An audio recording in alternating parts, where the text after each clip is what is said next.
En 1975, l'Académie nationale des sciences des États-Unis a publié un rapport qui aurait dû changer le cours de l'histoire de l'humanité.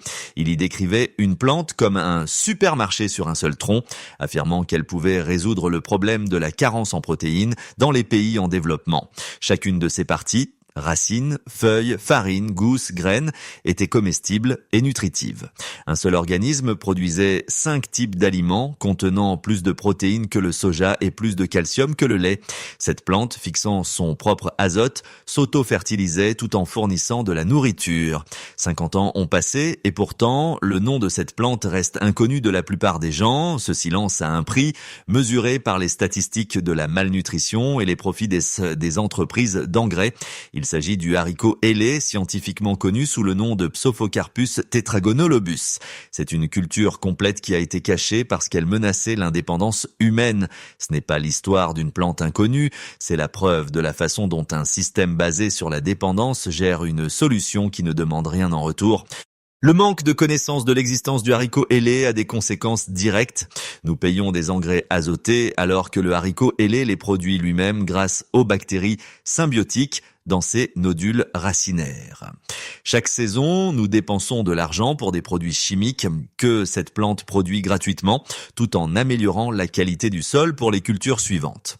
Nous recherchons constamment des sources de protéines complètes, achetons des suppléments et combinons des céréales avec des légumineuses, selon les tableaux nutritionnels des années 70.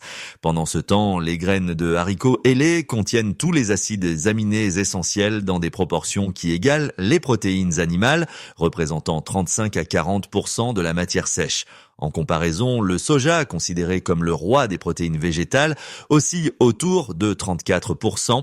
Le haricot ailé légal, et dans certaines variétés, il le dépasse même.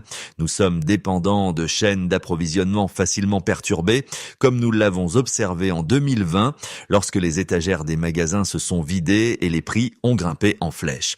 Au même moment, quelque part en Asie du Sud-Est, une plante qui pourrait nourrir des communautés entières sans matières premières importées poussés dans l'oubli parce que personne ne nous en avait jamais parlé. Nous avons été délibérément maintenus dans l'ignorance sur des solutions qui avaient été documentées, vérifiées, puis abandonnées. Le rapport susmentionné de l'Académie nationale des sciences de 1975 était le résultat d'une réunion d'un panel dont l'objectif était d'évaluer les plantes tropicales sous-utilisées ayant une valeur économique prometteuse. Le haricot ailé figurait sur la liste finale. Le langage utilisé pour décrire cette plante était inhabituel pour un organisme scientifique connu pour ses déclarations mesurées. Il la décrivait comme un supermarché d'une seule espèce et notait que presque toutes les parties de la plante étaient comestibles et nutritives. Il était désigné comme une solution potentielle au problème de la malnutrition protéique dans les régions où les protéines animales sont difficiles à obtenir ou trop chères. Le rapport a été publié et la communauté scientifique y a prêté attention. Des stations de recherche aux Philippines, en Papouasie-Nouvelle-Guinée et dans certaines parties de l'Afrique ont lancé de petites études. Les résultats ont confirmé ce que les agriculteurs autochtones d'Asie du Sud-Est savaient depuis des siècles. Cette plante est extrêmement efficace. Après les premiers résultats prometteurs de la recherche sur le haricot ailé, quelque chose d'étrange a commencé à se produire. La recherche a ralenti, le financement s'est tari. Les programmes agricoles de mise en œuvre qui devaient diffuser le haricot ailé auprès des agriculteurs des tropiques ne se sont tout simplement jamais concrétisés à grande échelle. En 1975, au même moment où le rapport sur le haricot ailé était publié, l'industrie agrochimique investissait massivement dans la recherche sur les cultures résistantes aux herbicides. En 2 décennies, le soja Roundup Ready a dominé l'agriculture mondiale. Il s'agissait de semences qui exigeaient des agriculteurs d'acheter de nouvelles semences chaque saison et d'utiliser des produits chimiques brevetés pour les cultiver. Une boucle de dépendance fermée s'est créée, masquée en innovation. Le haricot ailé ne demandait rien. Il n'était pas nécessaire d'acheter des semences chaque année, d'utiliser des produits chimiques, ni de dépendre des fournisseurs. Il ne créait pas pas de clients, il créait de l'indépendance. Une voie menait à des revenus récurrents, l'autre à la souveraineté alimentaire. Il est facile de deviner à laquelle a attiré les investissements dans les années 90, alors que des milliards de dollars affluaient vers le soja et le maïs génétiquement modifiés, vers des variétés de semences brevetées qui enfermaient les agriculteurs dans des contrats d'achat éternels. Le haricot ailé reposait dans les banques de germoplasme, conservé, documenté, mais ignoré. Il convient de se demander pourquoi une plante aussi précieuse n'a reçu presque aucun financement de recherche durable, alors que les cultures génératrices de revenus annuels recevaient des milliards. Il convient de se demander qui profite lorsque des solutions ne nécessitant pas d'apport corporatif disparaissent de la conscience publique. Le haricot ailé ne peut pas être breveté sous sa forme naturelle. Il se reproduit seul, il fixe son propre azote. Il prospère sur des sols pauvres, là où les cultures industrielles échouent. Il produit de la nourriture en continu pendant des mois. Il n'a pas besoin de l'industrie des engrais, il n'a pas besoin de monopole sur les semences. Il n'exige pas de l'agriculteur qu'il revienne chaque saison avec un portefeuille ouvert, et c'est pourquoi il a été discrètement mis de côté. Découvrons exactement ce qui a été caché. Les graines de haricots ailés contiennent de 35 à 40% de protéines. Ce n'est pas une amélioration marginale, c'est un niveau compétitif avec le soja, la référence mondiale en matière de protéines végétales. Cependant, contrairement au soja qui domine grâce à l'infrastructure industrielle et au lobbying politique, le haricot ailé ne demande presque rien. Les feuilles sont comestibles, elles contiennent des niveaux de protéines comparables à ceux des épinards, ainsi que des quantités significatives de calcium et de fer. Elles peuvent être consommées crues, en salade ou cuite, comme tout autre légume vert. Les fleurs sont comestibles. En Asie du Sud-Est, on les ajoute au plat pour la couleur et un goût doux et subtil. Les jeunes gousses, avant que les graines ne mûrissent, se mangent comme des haricots verts. Elles ont une forme caractéristique à 4 ailes, d'où leur nom. Ces gousses contiennent des vitamines A et C, ainsi que des fibres et des protéines. Les graines mûres sont séchées et cuites comme n'importe quel haricot. Elles constituent une protéine complète et contiennent une quantité significative de graisse. Elles peuvent être grillées, bouillies ou moulues en farine, et voici la partie qu'ils ne veulent vraiment pas que vous connaissiez. Le haricot ailé produit des tubercules comestibles. Ce sont des organes de stockage souterrains et amylacés, dont le niveau de protéines a atteint dans certaines études 15 à 20%. C'est environ 7 à 10 fois plus qu'une pomme de terre ordinaire qui contient environ 2% de protéines. Le tubercule du haricot ailé fournit une énergie durable et une quantité significative de protéines, tout en fournissant des glucides comparables. 5 produits alimentaires d'une seule plante, feuilles, fleurs, gousses, graines, tubercules. Une seule espèce remplaçant toute une section du jardin, réduisant votre dépendance. Et en plus, elle produit son propre engrais. Le haricot ailé, comme toutes les légumineuses, est l'hôte de bactéries rhizobium dans ses nodules racinaires. Ces bactéries effectuent la fixation biologique de l'azote, prélevant l'azote gazeux de l'atmosphère et le convertissant en forme que la plante peut utiliser. Lorsque la plante meurt ou que les racines perdent des tissus, l'azote enrichit le sol. En cultivant le haricot ailé cette année, l'année suivante, tout ce qui poussera à cet endroit aura accès à de l'azote qui n'a pas eu besoin d'être acheté. Ce n'est pas une efficacité marginale, c'est une attaque directe contre le modèle économique des engrais synthétiques. Globalement, nous dépensons plus de 200 milliards de dollars par an en engrais azotés synthétiques. Le haricot ailé ainsi que d'autres légumineuses fixatrices d'azote pourraient fondamentalement restructurer notre façon de penser la fertilité du sol.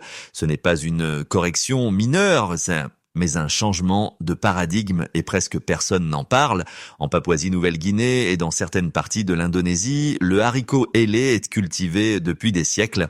Ce n'a jamais été une nouveauté, mais un aliment de base. Un agriculteur des régions montagneuses ne l'appelle pas Psophocarpus tetragonolobus, il l'appelle comme sa grand-mère l'appelait.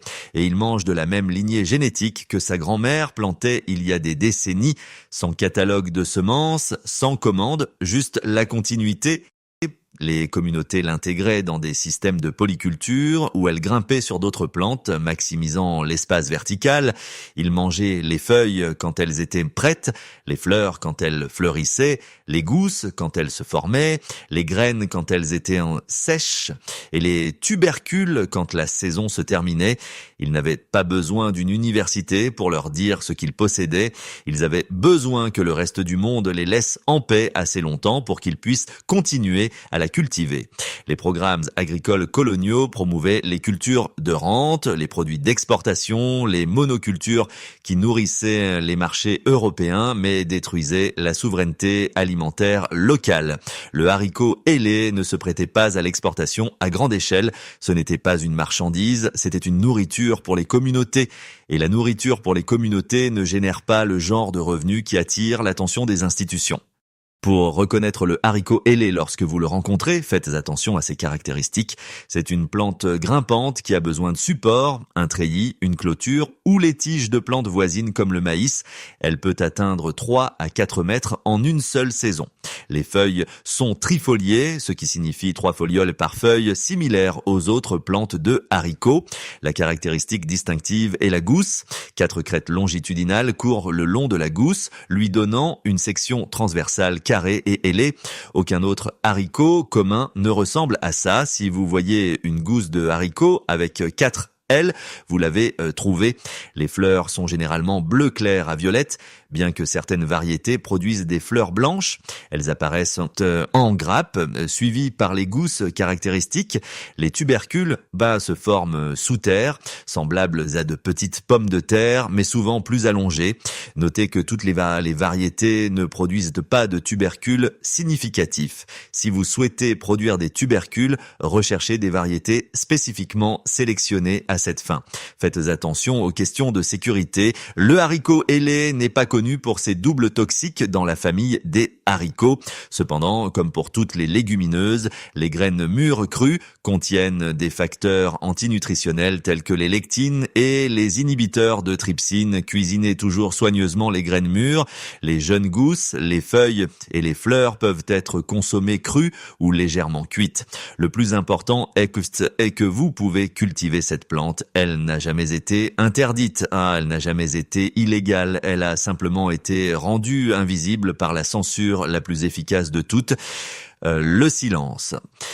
Personne ne vous en a parlé. Aucune entreprise de semences ne l'a promu. Aucun centre de vulgarisation agricole ne vous a remis de dépliant. Mais les graines existent. De petites entreprises de semences spécialisées dans les variétés rares et patrimoniales proposent des graines de haricots ailés. On peut la trouver sur les bourses de semences en ligne. Dans les climats tropicaux et subtropicaux, elle pousse sans problème. Dans les climats tempérés, elle nécessite une saison sans gel plus longue ou des conditions de serre, mais sa culture n'est pas impossible. La plante préfère les conditions chaudes et le plein soleil. Elle a besoin de quelque chose pour grimper. Elle tolère les sols pauvres, car elle fixe elle-même l'azote.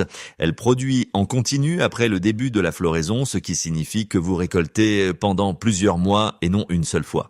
Chaque haricot ailé que vous cultivez est une voie contre le système qui a caché cette plante pendant 50 ans. Chaque graine que vous conservez et partagez est une transmission de connaissances que quelqu'un, quelque part, préférait que vous ne receviez jamais. Chaque repas que vous préparez à partir d'une seule plante, fournissant des feuilles, des fleurs, des gousses, des graines et des tubercules, est la preuve que le modèle industriel vous a menti sur ce qui est essentiel. On nous a dit que la nourriture exigeait de la complexité, des intrants et de la dépendance. On nous a dit que la nutrition nécessitait des chaînes d'approvisionnement mondiales et des technologies brevetées. Le haricot ailé a discrètement contredit cela pendant des siècles.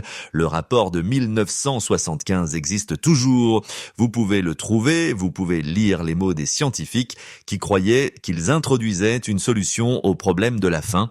Ce que vous ne trouverez pas cependant, c'est la continuation, la mise en œuvre, la révolution de l'agriculture tropicale qui aurait dû avoir lieu. Parce que les révolutions qui rendent les entreprises obsolètes ne sont pas financées. La connaissance n'a jamais disparu, elle a juste été enterrée. Et maintenant, vous savez où creuser.